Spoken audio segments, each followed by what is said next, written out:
చూసినప్పుడు యోర్దాను అనగా పరిశుద్ధాత్మ దిగినటువంటి స్థలము. యేసు தண்ணீரிலிருந்து கரையேறின உடனே యేసు ప్రభు నీళ్ళలో నుండి ఒడ్డుకు వచ్చిన వెంటనే அத 16 வசனத்தில் நீங்கள் படிக்க முடியும். 16 వాక్యములో చదవగలుగుచున్నాం. மத்தேயு 3:16 வாசிக்கிறோம். మత్తయి సువార్త 3వ అధ్యాయం 16వ వాక్యములో చదువుచున్నాం. ஞானஸ்நானம் பெற்று இயேசு கரையேறின பொழுது యేసు ప్రభు బాప్తిసం పొంది నీళ్ళలోనే బయటికి వచ్చిన వెంటనే பரிசுத்த ஆவியானவர் புறாவின் ரூபம் கொண்டு அவர் மேல் இறங்கினார். పరిశుద్ధాత్మ పావురము రూపంలో ఆయన మీదకి దిగి వచ్చెను. பரிசுத்த ஆவியானவர் அவர் மேல் வந்து இறங்கி வருகிறதை அவர் உணர்ந்தார். పరిశుద్ధాత్మ ఆయన మీదకి దిగి వచ్చుట ఆయన గ్రహించుకొనగలిగెను. பரிசுத்தாவின் அபிஷேகம் பெற்றிருக்கிற அநேகருக்கு தாங்கள் பெற்றது அபிஷேகமா இல்லையாங்கிறதான ஒரு நிச்சயமே அற்று ஜீவிக்கிறார்கள்.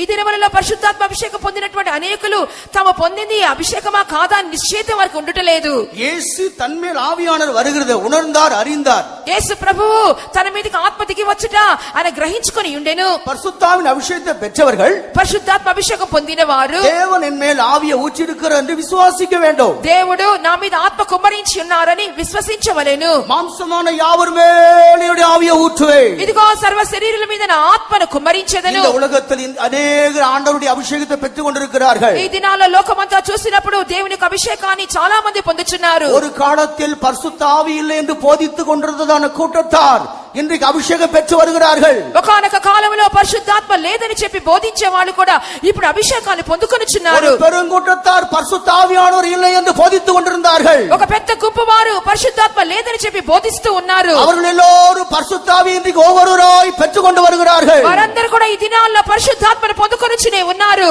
యేసుடைய వాగ్దానం నెరవేறும் காலம் வந்திருக்கிறது. యేసు ప్రభు యొక్క వాగ్దానం నెరవేర్చబడే కాలం వచ్చి ఉన్నది. மாம்சமான யாவர் மேல் என்னுடைய ஆவியை ஊற்றுவேன். సర్వ శరీరుల మీద నా ఆత్మను కుమ్మరించెదను. பரிசுத்த ஆவியை பெற்ற தேவஜனமே நீ பாக்கியம் உள்ளவர்கள். పరిశుద్ధాత్మ పొందినటువంటి దైవజనమా మీరు ధన్యులై ఉన్నారు. ஞானஸ்நானம் பெற்று எத்தனை ஆண்டுகளாக அபிஷேகத்தை பெறாமல் ஜீவித்துக் கொண்டிருக்க வேண்டும்? బాప్తిసం పొందినటువంటి చాలా దినములుగా ఇంకను అభిషేకం పొందకుండా ఉంటున్నారా? நம்முடைய மத்தியில் நம்முடைய விசுவாசிகள் அநேகர் 10 வருடங்களாக 15 வருடங்களாக அபிஷேகமே இல்ல.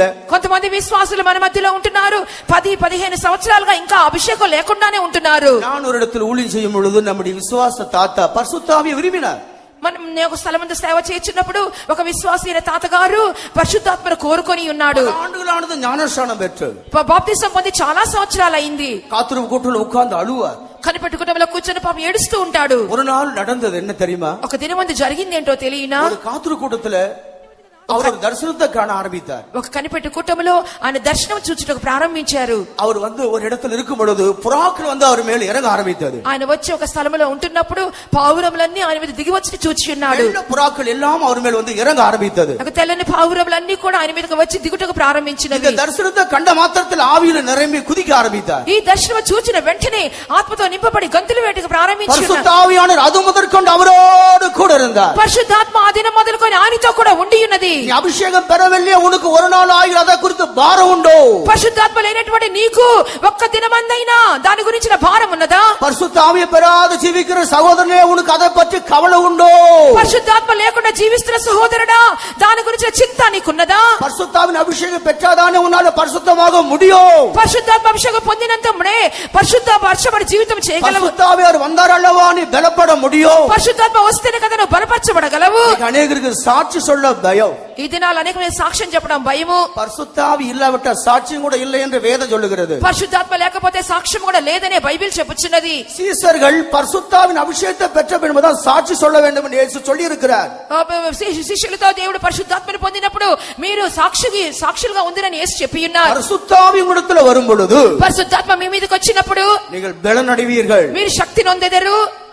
அதோடு கூட దానితో పాటు அவர் என்ன சொன்னார்? ఆయన ఏం చెప్పి ఉన్నారు? எனக்கு சாட்சிகளாக இருப்பீர்கள். నాకు సాక్షులై ఉందురు. இங்கே ఎక్కడ? యెరూషలేములో எனக்கு సాక్షిகள். యెరూషలేములో నాకు సాక్షులు. யூதேயாவில் எனக்கு సాక్షిகள். యూదయాలో నాకు సాక్షులు. சமாரியாவில் எனக்கு సాక్షిகள். సమరయాలో నాకు సాక్షులు. பூமியின் கடைசி வரைக்கும் எனக்கு சாட்சிகளாக இருப்பீர்கள். భూది గంతముల వరకు నాకు సాక్షులై ఉందురు. இந்த உலகத்தில் சாட்சி சொல்லுகிற ஒரு மனிதனுக்கு தகுதியானது பரிசுத்தாவின் அபிஷேகம். ఈ లోకములో సాక్ష్యం చెప్పుటకు ఒక మనిషికి యోగ్యత ఏమనగా పరిశుద్ధాత్మ అభిషేకమే. பரிசுத்தாவின் அபிஷேகத்தை பெற்று எழுந்து நின்று நீ சாட்சி சொல்ல வேண்டும். పరిశుద్ధాత్మ అభిషేకం పొందుకొని నువ్వు లేచి నిలబడి సాక్ష్యం చెప్పవలెను. அதுதான் இயேசு போதித்த சாட்சியின் ஜீவியம். అదే యేసు ప్రభు బోధించిన సాక్ష్యము జీవితము. எனக்கு சாட்சிகளாக இருப்பீர்கள். నాకు సాక్షులై ఉందురు. இந்த அபிஷேகத்தில் சாட்சியா இருக்கிற 4 இடத்தை இயேசு காட்டி கொடுத்தார். ఈ అభిషేకం మూలంగా సాక్ష్యం చెప్పే 4 స్థలములను యేసు ప్రభు చూపించి ఉన్నారు. యెరూషలేం என்பது సభையை కాட்டுகிறது. యెరూషలేము అనగా సంఘమును చూపిస్తున్నది. దేవుని పిల్లలు వరికి పోగ వేண்டியவர்கள், దేవుని బిడ్డలు రాకడకు వెళ్ళవలసిన వారు கண்டிப்பா நீ ஜீவிக்கிற சபையில உன்னை குறித்து சாட்சி இருக்க வேண்டும். తప్పకుండా నువ్వు జీవించే సంఘములో నీ గురించి ఒక సాక్ష్యం ఉండవలెను. உன்னை குறித்து கெட்ட சாட்சி நீ இருக்கிற சபையில கேட்கப்படக்கூடாது. నీ గురించిన చెడ్డ సాక్ష్యము నీ సంఘములో వినబడకూడదు. நல்ல சாட்சி சபையில இருக்க வேண்டும். 2 సాక్ష్యములు మంచి సాక్ష్యము సంఘములో నీ కొరకు ఉండవలెను. இரண்டாவது யூதேயா என்று எழுதியிருக்கிறது. రెండవదిగా యూదయ అని చూస్తున్నాము. அது சொந்த வீடு, இன ஜனங்கள். అది సొంత ఇల్లు, సొంత జనులు. இன்னைக்கு சபையில அநேகருக்கு சாட்சி உண்டு. ఈ దినాల సంఘములో అనేక మంది సాక్ష్యం ఉండవచ్చు. ஆனா வீட்டில நல்ல சாட்சி கிடையாது. కానీ ఇంట్లో మంచి సాక్ష్యం ఉండదు. போற இடத்துல நல்ல சாட்சி, పెళ్లి స్థలం అంతట్లో మంచి సాక్ష్యమే. ஆனா வீட்ல சாட்சி கிடையாது. ఇంటిలో సాక్ష్యం ఉండదు. ஆனா இயேசு என்ன சொல்லி கொடுக்கிறார்? కానీ యేసు ఏం చెప్పుచున్నారు? யூதேயாவுல உனக்கு சாட்சி வேணும். యూదయలో నీకు సాక్ష్యం కావాలిను. நம்முடைய வீட்டில் முதலாவது நமக்கு சாட்சி இருக்கணும். మన ఇంటిలో మొట్టమొదటిగా మనకు సాక్ష్యం ఉండవలిను. நம்ம கூட இருக்கிற நமக்கு சாட்சி இருக்க வேண்டும். మన కూడా ఉంటున్న వారి గురించి సాక్ష్యం ఉండవలిను. இந்த சீசர்கள் இயேசுவோடு 3.5 வருஷம் நடந்தார்கள். ఈ శిష్యులు యేసు ప్రభుతో 3.5 సంవత్సరాలు నడిచి ఉన్నారు. இயேசுவோடு 3.5 வருஷம் நடந்து తిరిగి என்ன சொன்னார்கள்? యేసు ప్రభుతో 3.5 సంవత్సరాలు నడిచిన తర్వాత ఏం చెప్తున్నారు? అభిషేకం வந்தவுடனே எழுந்து பேதுரு சொல்றாரு, நாங்க సాక్షి என்று சொன்னார். అభిషేకం పొందిన వెంటనే పేతురు లేచి నిలబడి చెప్తున్నారు, మేము దానికి సాక్షులము. ஆண்டவர் சொன்னபடி நாங்கள் சாட்சி, இயேசு தெய்வம். దేవుడు మేము దానికి సాక్షులము, దేవుడే దానికి సాక్షి అని చెప్పుచున్నారు. இயேசு தெய்வம், యేసే దేవుడు. அவரை நாங்கள் பார்த்தோம், ఆయన మేము చూసి ఉన్నాం, அவரோடு நாங்கள் இருந்தோம், ఆయనతో మేము ఉండి ఉన్నాం, அவருடைய சுபாவத்தை கண்டோம், ఆయన స్వభావాన్ని చూసి ఉన్నాం, அவருடைய జీవిத்தை கண்டோம், ఆయన జీవితాన్ని చూసి ఉన్నాం, அவருடைய அற்புதத்தை கண்டோம், ఆయన అద్భుతాలు చూసి அவருடைய அடையாளங்களை கண்டோம், ఆయన సూచనలు చూసి ఉన్నాం, அவருடைய அன்பை கண்டோம், ఆయన ప్రేమను చూసి அவருடைய ఉన్నాం, இரக்கங்களை கண்டோம், ఆయన కనికరాలు చూసి அவருடைய ఉన్నాం, தயவை நாங்கள் கண்டோம், ఆయన దయను చూసి அவருடைய ఉన్నాం, பரிசுத்தத்தை கண்டோம், ఆయన పరిశుద్ధతను చూసి ఉన్నాం, அவருடைய நன்மையை நாங்கள் கண்டோம். ఆయన మేళను మేము చూసి ఉన్నాం. நீங்கள் கொலை செய்தீர்கள், మీరు చంపి ఉన్నారు, பிதாவு அவர் உயிரோடு எழுப்பினார், తండ్రి ఆయన జీవంతో లేపి ఉన్నారు. அவர் మరిத்ததற்கு நாங்கள் సాక్షి, அவர் உயிரோடு வந்ததற்கு நாங்கள் సాక్షి. ఆయన మరణానికి మేము సాక్ష్యము, ఆయన జీవంతో లేచి ఉన్నారు, దానికి మేము సాక్షులము. பேதுரு சொல்லுகிறாரு, పేతురు చెప్పుచున్నాడు, அவர் மரித்ததற்கு நான் సాక్షి, அவர் உயிரோடு எழுந்ததற்கு సాక్షి. ఆయన మరణానికి మేము సాక్ష్యము, ఆయన జీవంతో లేచిన దానికి కూడా సాక్ష్యమే. தேவனுடைய பிள்ளைகள் எங்கு சாட்சியாக அபிஷேகத்தின் மூலம் ஜீவிக்க வேண்டும். దేవుని బిడ్డలైన వారు ఏ స్థలమందున సాక్ష్యముగా అభిషేకం మూలముగా జీవించవలెను. மாத்திரமல்ல, சமாரியா என்று சொல்லுகிறார். అంత మాత్రమే కదా, సమరయాలో సాక్షులు. சமாரியா என்பது புறஜாதிகளின் தேசம். సమరయ అని చెప్పినప్పుడు అన్ని జనుల దేశము. நாம் புறஜாதி மற்ற நல்ல சாட்சியா இருக்க வேண்டும். మనం అన్ని జనుల మధ్యలో కూడా మంచి సాక్ష్యముగా జీవించవలెను. சமீப காலத்துல ஒரு தேவனுடைய ஒரு பிள்ளை இறந்து போனது. సంఘంలో ఒకరు చనిపోయి ఉన్నారు. சமீபம் என்று சொன்னா இந்த ஆந்திர பிரதேசத்தில் நான் இருக்கும்போது, ఆంధ్రప్రదేశ్ లో ఉంటున్నప్పుడు ఒక వ్యక్తి చనిపోయి ఉన్నారు. அதாவது தெய்வத்தை அறியாதல வந்து நல்லவன் என்று சொல்லக்கூடிய அளவுக்கு அந்த மனிதனுடைய சாட்சி,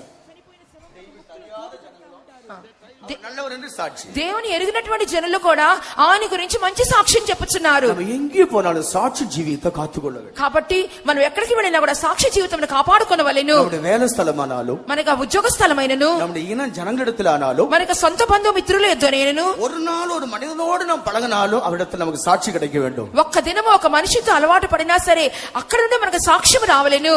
ஆண்டவருக்கு மகிமை உண்டாகட்டும். దేవునికి మహిమ కలుగును గాక. நான் ஒரு நாள் பஸ்ஸுக்கு போவதற்காக ஒரு இடத்துல நின்று கொண்டிருந்தேன். ఒక దినమందు నేను బస్సులో ప్రయాణం చేయటం గాను ఒక స్థలం ముందు నిలబడి ఉన్నాను. ஒரு வாளி வந்து సైకిల్ வந்து என்ன லேச உராச்சிட்டு போயிட்டாரு. ఒక యవనస్తుడు సైకిల్ దొక్కుంటా వచ్చి నన్ను ఆ విధంగా తట్టి వెళ్ళిపోయి ఉన్నాడు. நான் அவரை பிடிச்சு அதுக்கப்புறம் அவனை பார்த்து சரி போயிட்டான்னு அனுப்பிவிட்டேன். నేను అతను పట్టుకొని ఆపి సరే వెళ్ళిపోమని చెప్పి ఉన్నాను. ஒரு நாள் நின்று கொண்டிருக்கும் போது తర్వాత మరొక రోజు నిలబడి ఉన్నప్పుడు அந்த வாளி வந்து வண்டி ஓரம் எடுத்துட்டு ஐயா ஸ்தோத்திரம் அப்படி ఆ యొక్క యవనస్తుడు ప్రక్కన తన సైకిల్ నిలబెట్టి అయ్యా స్తోత్రమని చేతులు ఇట్లా జోడించి ఉన్నాడు. என்ன விஷயம்? ఏంటి విషయము? அன்னைக்கு வந்து அவர் என்ன தட்டிட்டாரு. ఆ రోజు వచ్చి నన్ను ఢీకొని ఉన్నాడు. நான் அவர் ஒன்று கேட்கவில்லை. కానీ నేనేమి అడగలేదు. எனக்கும் அந்த நண்பனுக்கு ஒரு அன்பு வந்தது. వెంటనే నాకు ఆ సహోదరునికి ఒక ప్రేమ కలిగినది.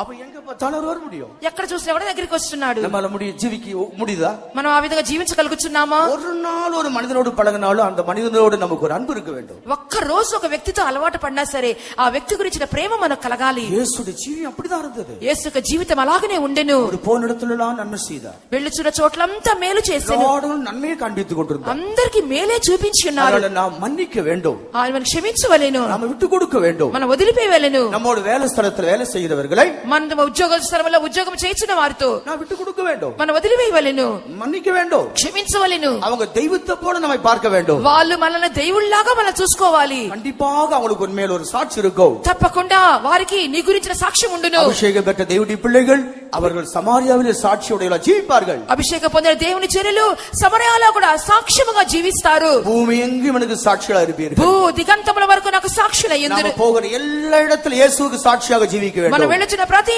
చోట కూడా యేసుకు సాక్షులుగా జీవించవలెను. நல்ல சாட்சிகளா ஜீவிக்கும்படி தேவன் நம்மை அழைத்திருக்கிறார். మంచి సాక్ష్యముగా జీవించడానికి ప్రభువు మనల్ని తెలుసుకొని ఉన్నారు. சாட்சி அபிஷேகத்தினால் தான் நாம் பெற்றுக்கொள்கிறோம். ఆ సాక్ష్యం అభిషేకం ద్వారా పొందుకొనుచున్నాము. யோர்தான் பரிசுத்தாவியானவர் வந்து இயேசுவின் மேல் தங்கின இடம். యోర్దాన్ అని చెప్పినప్పుడు పరిశుద్ధాత్మ ద్వారా యేసు ప్రభువు మీద నిలిచినటువంటి స్థలము. அடுத்து நான்காவது யோர்தான் தெய்வீக சுகம். తర్వాతగా యోర్దాన్ అని చెప్పినప్పుడు దైవిక స్వస్థత. யோர்தான் தெய்வீக சுகம். యోర్దాన్ అనగా దైవిక స్వస్థత. எலிசாவின் காலத்தில் நாம் அதை கண்டிருக்கிறோம். ఎలీషా యొక్క దినములో దాన్ని చూసి ఉన్నాము. 2 ராஜாக்கள் 5ஆம் அதிகாரம் 14ஆம் வசனத்துக்கு வரும் பொழுது, రెండో రాజుల గ్రంథము 5వ అధ్యాయం 14వ వాక్యంకి వచ్చినప్పుడు, சீரிய தேசத்தில் படத்தலைவனாக இருந்ததான நாகமான் குஷ்டரோகியாக இஸ்ரேலுக்கு வந்தான். అక్కడ సిరియా దేశంలో సైన్యాధిపతిగా కనబడుచున్నటువంటి కుష్ఠరోగి అయిన నయమాను చూస్తున్నాము. அந்த இடத்துல அவன் எலிசாவிடத்துக்கு அனுப்பப்பட்டான். అతడు ఎలీషా యొద్దకు పంపించబడెను. இப்ப நாகமான் அங்க எலிசாவிடத்துக்கு வரும் பொழுது, ఇప్పుడు నయమాను ఎలీషా యొద్దకు వచ్చుచున్నప్పుడు அவன் சொல்லுகிறான், யோர்தானிலே போய் 7 தடவை நீ மூழ்கு. అతడు చెప్పుచున్నాడు, నువ్వు యోర్దానుకు వెళ్లి 7 సార్లు మునుగుము. பயங்கர கோபம் நாகமானுக்கு வந்தது. భయంకరమైన కోపము నయమానుకు వచ్చెను. நான் ஒரு படை வீரன், నేను ఒక సైన్యాధిపతిని, எனக்கு ఎவ்வளவு மதிப்பு சீரிய நாட்டில் இருக்கிறது, నాకు ఎంత సిరియా దేశంలో ఎంత ఘనత మర్యాద ఉన్నది, ராஜா அவ்வளவு மதிப்பு எனக்கு தந்திருக்கிறார். అంత మర్యాద రాజు నాకు ఇచ్చి ఉన్నాడు. தீர்க்கதரிசனத்தில் வரும் பொழுது ఈ ప్రవక్త యొద్దకు వచ్చినప్పుడు எனக்கு தலையில கை வச்சு ஜெபம் பண்ணுவார். నా తల మీద చేయబెట్టి ప్రార్థించును. அல்லாவிட்டால் குஷ்டம் இருக்கிற இடத்துல கையை வச்சு ஜெபம் பண்ணுவார். లేక కుష్ఠరోగం వచ్చిన చోట చేతులు పెట్టి ప్రార్థన చేయను. இந்த எண்ணத்தோடு நான் வந்தேன். నేను ఇంత జనముతో నేను వచ్చి ఉన్నాను. இவர் சொல்லுகிற என்ன போய் யோர்தானிலே மூழ்கு சொல்லுகிறார். ఇతడు చెప్పుచున్నాడు, నువ్వు యోర్దానుకు వెళ్లి మునగమని చెప్తున్నాడే. இந்த யோர்தானின் தண்ணீரை விட சீரியாவின் தண்ணீர் நல்லதல்லவா? ఈ యోర్దాను నీళ్ల కంటే సిరియా దేశంలో ఉన్న నీళ్లు మంచివి కావా? அங்க 2 நதி, நல்ல சுத்தமான நதி ஓடுகிறது. అక్కడ మంచి నీళ్లు ప్రవహిస్తున్న 2 నదులు కనబడుతున్నాయి. அந்த நதியை விடவா யோர்தான் முக்கியமாக இருக்க முடியும்? ఆ నదుల కంటే నా యోర్దాను అంత శ్రేష్టమైనది. அவன் கோபத்தோடு திரும்புகிறான். అతను కోపంతో వెళ్లిపోవచ్చున్నాడు. ஆனாலும் அவன் கோபியாக இருந்தாலும் అతను కోపిష్టిగా ఉన్నను. அவனுக்கு இருந்ததான அவனுடைய உதவியாளர் ரொம்ப சாந்தமான மனுஷன். అతనితో కూడా ఉన్నటువంటి అతని సహాయం చేసే వ్యక్తి చాలా శాంత గుణము గలవాడు. அவனோடு கூட வந்தவர் சாந்தம் உள்ளவர். అతనితో కూడా వచ్చిన వాళ్ళు మంచి సాత్వికము గలవారు. நல்ல அழகா புத்தியாக பேசி அவனை திருப்பி விட்டார். మంచి బుద్ధిగా మాట్లాడి అతని తిరిగి తీసుకుని వచ్చినారు. அந்த கோபம் ஞானத்தின் வார்த்தையினால் தணிந்தது. ఆ కోపము జ్ఞానపు వాక్కుల ద్వారా ఆటంకపరచబడెను. அவர் பெரிய காரியம் ஒன்றும் சொல்லவில்லையே. అతను పెద్ద కార్యం ఏం చెప్పలేదు కదా. தண்ணீர் தானே மூழ்கு சொன்னார். నీళ్ళలోనే కదా మునగమన్నారు. மூழ்கு, నువ్వు మునుగు. கோபம் மாறி யோர்தானுக்கு போகிறான். కోపం మానివేసి నయమాన్ ఇప్పుడు యోర్దాను నదికి వెళ్ళుచున్నాడు. யோர்தானில் இறங்கி 1 முறை 2 முறை 3 முறை 4 5 6 7வது முறை மூழ்கி எழும் பொழுது యోర్దానుకు వచ్చినాడు. ఆ యోర్దాను నదిలో 1 2 3 4 7 సార్లు మునిగి లేచిన తర్వాత 7வது முறை எழும்போது சுத்தமாய் விட்டான். 7వ సారి లేచినప్పుడు ఆయన పవిత్రుడాయెను. அவன் சரீரம் எல்லாம் மாறி போனது. శరీరం అంతా మారిపోయెను. அவருடைய புண்ணெல்லாம் மாறி போனது. అతని పుండ్లన్నీ మారిపోయెను. எல்லாத்துக்கும் ஒரு முடிவு உண்டாகிவிட்டது. సమస్తమునకు ముగింపు కలిగెను. அவன் శరీరం ஒரு சிறு பிள்ளை மாம்சமோ ஆகிவிட்டது. అతని శరీరము చిన్న బిడ్డల మాంసము వలె మారిపోయెను. இன்றைக்கு அந்த வல்லமை பூமியில நமக்குள்ளே கிரியை செய்கிறது. ఈ దినమందు కూడా ఆ శక్తి భూలోకములో మన మధ్యలో క్రియ చేస్తున్నది. பரிசுத்த ஆவியானவர் சுகமாக்கி கொண்டே இருக்கிறார். పరిశుద్ధాత్మ దేవుడు స్వస్థపరచుచు ఉన్నారు. பரிசுத்த ஆவியானவர் விடுதலையாக்கி கொண்டே இருக்கிறார். పరిశుద్ధాత్మ దేవుడిని బాగు చేయించు ఉన్నారు. சாவுக்கு எதுவான சரீரத்தை உயிர்ப்பித்து கொண்டே இருக்கிறார். చావునకు లోనైన శరీరమును జీవింపజేయించు ఉన్నారు. அநேகருக்கு காத்துரு கூட்டம் என்றால் இஷ்டமே இல்லை. ఈ దినాల్లో కొంతమంది కనిపెట్టుకోవడం అంటే ఇష్టమే లేదు. நல்ல அழகாக வசனத்தை கேட்க வேண்டும். బాగా చక్కగా వాక్యాన్ని మాత్రం వినవలెను. பாட்டு நேரத்துக்கு ஆராதனைக்கு வருவதில்லை. ఆ పాటల సమయమునకు సరిగా రావట్లేదు. ஆவி நிறைஞ்சு முடிந்த பின்புதான் வருகிறார்கள். ఆత్మాభిషేకం పొంది ముగించిన తర్వాతే వస్తున్నారు. என்றைக்கு நீ ஆவியின் வல்லமை கொண்டு ஒப்பு கொடுப்பாயோ, నువ్వు ఏ దినమందైతే ఆత్మశక్తికి అప్పగించుకొనుచున్నావో, பரிசுத்த ஆவியில நிறையும் போது என்றைக்கு நீ சபைக்குள்ள இருப்பாயோ, పరిశుద్ధాత్మ అభిషేకం పొందుటకు సంఘములో నువ్వు ఉంటున్నావో, அன்றைக்கு தான் உனக்கு சுகம் கிடைக்கும். ఆ దినమందు నీకు స్వస్థత దొరుకును. அன்றைக்கு தான் உனக்கு விடுதலை கிடைக்கும். ఆ రోజే నీకు విడుదల దొరుకును. பரிசுத்த ஆவியானவர் நம்ம விடுவிக்கிறவர். పరిశుద్ధాత్మ దేవుడు విడిపించువారు. ஒரு இடத்துல ஒரு நம்முடைய விசுவாசி 7 ஆண்டு குஷ்டரோகியாக ஜீவித்துக் கொண்டு வந்தார். ఒక స్థలమందు ఒక విశ్వాసి 7 సంవత్సరాలుగా స్వస్థత లేకుండా జీవిస్తూ ఉన్నాడు. 7 வருஷம் குஷ்டரோகியாக இருந்தார். 7 సంవత్సరాలుగా కుష్ఠరోగిగా ఉండి ఉన్నాడు. முகமெல்லாம் குஷ்டம், ముఖమంతా కుష్ఠము, கைகளெல்லாம் குஷ்டம், చేతులంతా కుష్ఠము. நல்ல விசுவாசத்தில் இருக்கிற தேவனுடைய மனுஷன், మంచి విశ్వాసములో ఉన్న దేవుని వ్యక్తియే. ஒரு நாள் காத்திரு கூட்டம் நடந்து கொண்டிருந்தது. ఒక దినమందు కనిపెట్టుకోవడం జరుగుతూ ఉంది. ஆவியானவர் நல்ல வல்லமையாய் அன்றைக்கு கிரியை செய்தார். ఆత్మ దేవుడు ఆ దినమందు శక్తివంతంగా క్రియ చేసి ఉన్నారు. சகோதரன் அந்த குஷ்டரோகத்தில் இருந்தாலும் நல்ல ஆவியில் நிறையக்கூடியவர். ఆ యొక్క సహోదరుడు కుష్ఠరోగం ఉన్నా సరే బాగా ఆత్మతో నింపబడేవాడు. பரிசுத்த ஆவியானவர் வந்து வல்லமையாய் இறங்கினார். குஷ்டரோகம் அன்றைக்கே ஓடி போனது. పరిశుద్ధాత్మ దేవుడు శక్తివంతంగా దిగినప్పుడు ఆ రోజే కుష్ఠరోగం అంతా మారిపోయింది. அவர் குஷ்டரோகம் நீக்கப்பட்டு சுத்தமாக்கப்பட்டார். ఆయన కుష్ఠరోగం తొలగించబడి శుద్ధుడుగా మారి ఉన్నాడు. யோர்தானுக்கு போக வேண்டிய அவசியம் இல்லை. నువ్వు యోర్దానుకు వెళ్ళవలసిన అవసరం లేదు. இயேசுடைய காயங்களை நோக்கி பார். యేసుగా గాయములను తేరి చూడుము. இயேசுடைய ரத்தத்தை நோக்கி பார். యేసుగా రక్తాన్ని తేరి చూడుము. இயேசுடைய தழும்புகளை நோக்கி பார். యేసు యొక్క దెబ్బలను తేరి చూడుము. பரிசுத்தாவின் வல்லமையை நோக்கி பார். ఈ పరిశుద్ధాత్మ శక్తిని తేరి చూడుము. பரிசுத்தாவிக்குள் நிரம்பி இரு. పరిశుద్ధాత్మతో నింపబడుము. விடுதலை இல்லாத நேரத்தில், విడుదల లేని సమయంలో, சுகமில்லாத நேரத்தில், స్వస్థత లేని సమయంలో ఆత్మతో నింపబడి సంతోషించి ఉన్నాడు. ఆత్మతో నింపబడి ఆనందించి ఉన్నాడు. వ్యాధి నిన్ను తొలగిపోవును. నీ వ్యాధిని యొద్ద నుండి తొలగిపోవును. వ్యాధి పరిపూర్ణంగా మారిపోవును. వ్యాధికి ఒక ముగింపు కలుగును. వ్యాధిలో సంపూర్ణ స్వస్థత పొందగలవు. ప్రియమైన దేవుని బిడ్డ, పరిశుద్ధాత్మ గురించినటువంటి నీకు తెలివి ఉన్నదా? அவர் உயிர்ப்பிக்கிறவர் அல்லவா? ఆయన జీవింపజేయవాడు కాదా? அவர் விடுவிக்கிறவர் அல்லவா? ఆయన విడిపించేవాడు కారా? அவர் சுகமாக்குறவர் அல்லவா? ఆయన స్వస్థపరిచేవారు కారా? பரிசுத்த ஆவியை நீ வாஞ்சிக்க வேண்டும். పరిశుద్ధాత్మను వాంఛించవలెను. உன்னில் அவர் வரும் பொழுது నీలోనికి ఆయన వచ్చినప్పుడు உன்னிருக்கிற வியாதி ஓடும். నీలోని వ్యాధి పారిపోవును. ஒருவேளை அது டிபி வியாதியா இருக்கலாம், ఒక టీబీ వ్యాధి అయి ఉండవచ్చు, ஒருவேளை கேன்சர் வியாதியா இருக்கலாம். ఒక క్యాన్సర్ వ్యాధి అయి இந்த ఉండవచ్చు. இயேசுவின் வல்லமை வரும் பொழுது, ఈ యేసు శక్తి వచ్చినప్పుడు, பரிசுத்த ஆவி உனக்குள் வரும் பொழுது, పరిశుద్ధాత్మ నీ మీదకి వచ్చినప్పుడు, இந்த ஆவியானவர் உன்னிலே கிரியை செய்யும் பொழுது, ఆత్మ నీలో క్రియ చేసినప్పుడు உனக்குள் இருக்கிற வியாதி ஓடி போகும். నీలో ఉన్న వ్యాధి పారిపోవును. உன்னிலே வியாதி வரும்போது என்ன செய்ய வேண்டும்? నీలో వ్యాధి వచ్చినప్పుడు ఏం చేయవలెను? மருத்துவரை நாடுவதை விட, వైద్యులను వెతకటం అంటే, மருந்துகளை நாடுவதை விட, మందులను వెతకట కంటే தேவ சமூகத்தை நீ நாடி, దేవుని సన్నిధానం వెతకి, பரிசுத்த ஆவிக்குள் நீ ஜெபம் பண்ணி, పరిశుద్ధాత్మలో నువ్వు ప్రార్థన చేసి, ஆவிக்குள்ளாக்கப்பட்ட நீ சுகமாக்கப்படுவாய். ఆత్మతో నింపబడినప్పుడు స్వస్థత నొందుదువు. ஏனென்றால் ஆவியானவர் சாவுக்கு ஏதுவான சரீரத்தை உயிர்ப்பிக்கிறவர். ఎందువలనంటే ఆత్మదేవుడు చావునకు లోనైన మీ శరీరములను జీవింప చేయును. சாக போற நேரமானதால் ஆவில நிறைய விடுதலை கிடைக்கும். నీకు ఆ సమయం వచ్చినప్పుడు ఆత్మతో నింపబడి విడుదల పొందుకొనుము. చచ్చిపోయే సమయం వచ్చినా సరే ఆత్మతో నింపబడి విడుదల పొందుకొనుము. ஆவியிலிருந்து கர்த்தர் விடுவிக்க முடியும். ఆత్మ ద్వారా దేవుడు విడుదల దయచేయును. இடையில ஒரு சாட்சி கேள்விப்பட்டேன். మధ్యలో ఒక సాక్ష్యం నేను విని ఉన్నాను. அதிக குளிருள்ள இடத்துல ஒரு மனிதன் சரியாக அணிந்து கொள்வதற்கு ஏற்ற ஒரு பாதுகாப்பு இல்லாத சூழ்நிலை இருந்து விட்டார். అధికమైనటువంటి చలి ప్రదేశము, అతను కప్పుకొనుట గాడు సరైనటువంటి బట్టలు వస్త్రము లేకుండా ఉన్న పరిస్థితి. முழுவதும் பனி அவரை மூடி விட்டது. బాగా మంచంతా కూడా ఆయన కప్పివేసి ఉన్నది. நம்முடைய விசுவாசி டெல்லி விசுவாசி, మన విశ్వాసే ఢిల్లీ విశ్వాసి.